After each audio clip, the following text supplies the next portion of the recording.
To which my response was, you don't know where I live, with whom I live, or how with whom I live or my 27-year-old daughter might feel about that, and why I'd be sleeping in my car if I had that view. And as the car is in my wife's name, I wouldn't necessarily be sleeping there. So, there are choices that emerge from this, but I would argue that fixing poverty first would give us leverage on some of these other priorities. And, we do have to walk and chew gum at the same time. We cannot stop everything. And that means there's probably a way to do this over 3 or 4 years.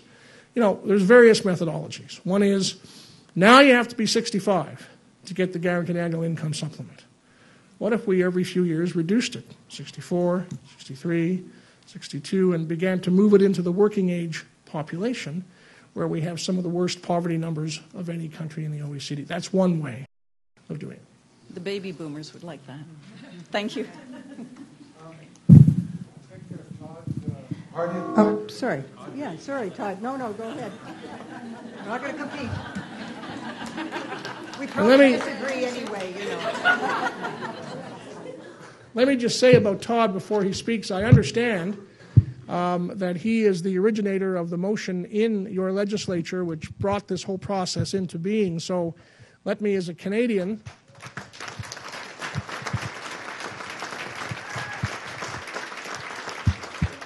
who profoundly hopes other legislatures get the same courage, thank you for that very, very important initiative. Thank you, Hugh, and thank you, Audrey. 2 NDPers fighting for a mic is not uncommon.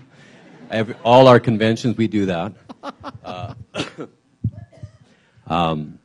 This is going to be a little bit of a political question. You've been very involved with politics. You've traveled across the country. You've talked to many, many politicians and premiers and maybe the Prime Minister around this as well. But you did reference a great politician of our past, Tommy Douglas, and the battle around health care. And you're right. People believed, never even conceived of a national health care program in Canada. And when it was started in Saskatchewan under Tommy Douglas and the courage of his colleagues that were with him, he was burned in effigy. He was condemned. Most politicians would have collapsed underneath that. He did not, nor did his colleagues collapse underneath that. And they forged ahead. The story goes, one of the stories goes around this, and this is about courage.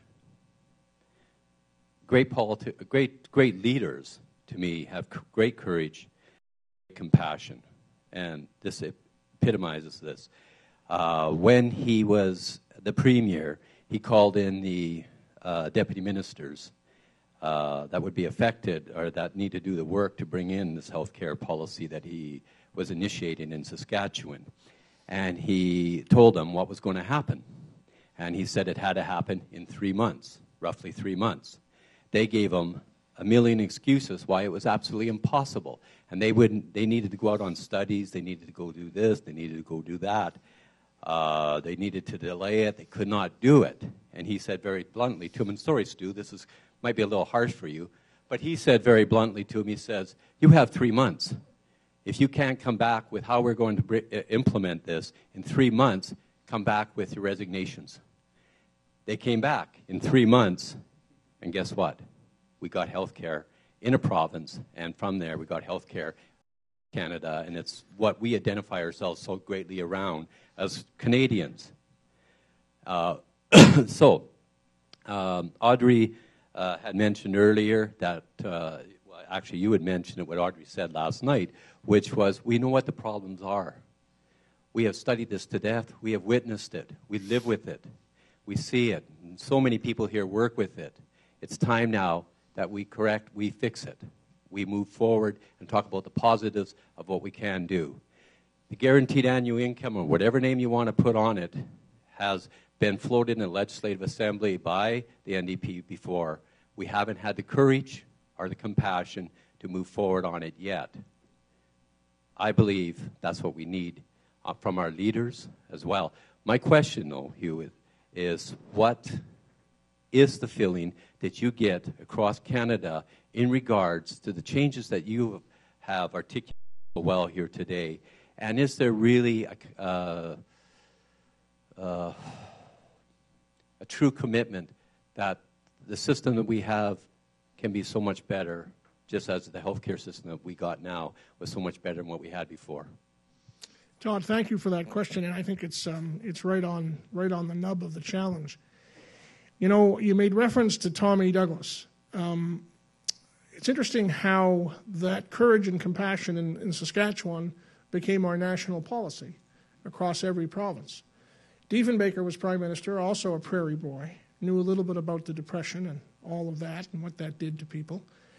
Wasn't sure what to do, got Mr. Justice Emmett Hall to study what had happened in Saskatchewan quickly and produce a report as to what Canada should do. And by the time that report came in about a year or so later, Mr. Diefenbaker had been defeated and Leslie Pearson was Prime Minister.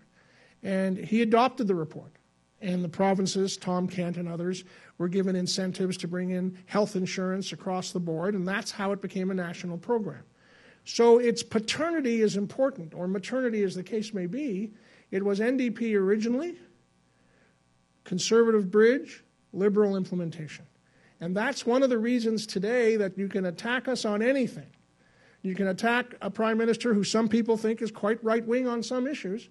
On universal health care, doesn't give an inch, because it's part of who we are as a culture. And so our challenge is to get there on eradicating poverty. Can I tell you that I've got colleagues in the federal cabinet who are jumping up and down with excitement about my idea? I'd be lying. That would not be the case. Can I tell you, though, that there are some shoots? The Whitby program, the Working Tax Benefit Program for the working poor, but it started a couple years ago and is expanding. Encouraging. Small thing.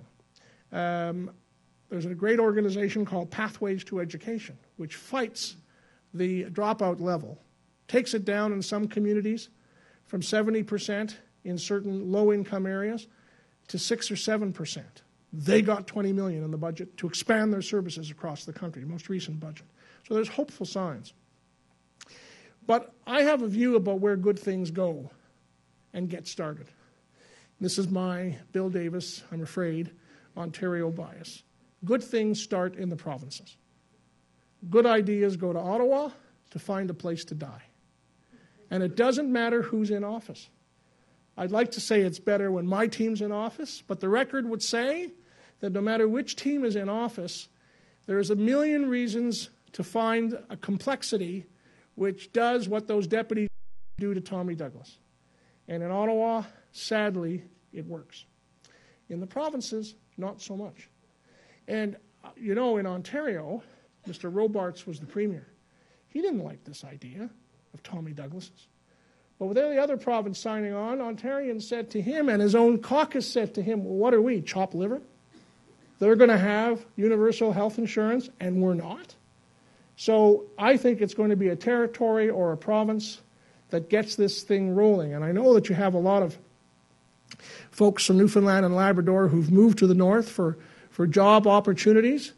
To his credit, Danny Williams, the progressive Conservative premier, takes the position that what do you do with oil and gas revenues?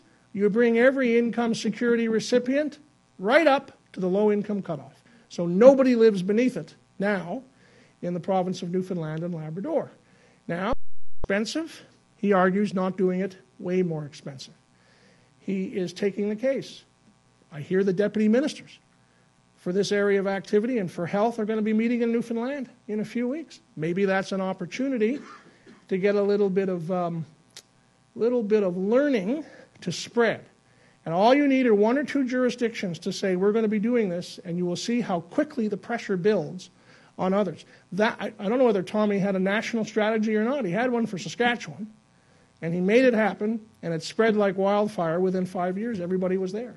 So I think that's where if this is going to start, which is one of the reasons I was so delighted to be able to come and make my case to the good people of this territory. If it's going to start in a province or territory that says, we can do this. And probably you can lever Ottawa into being a partner because they won't have a better idea. And that's what really matters.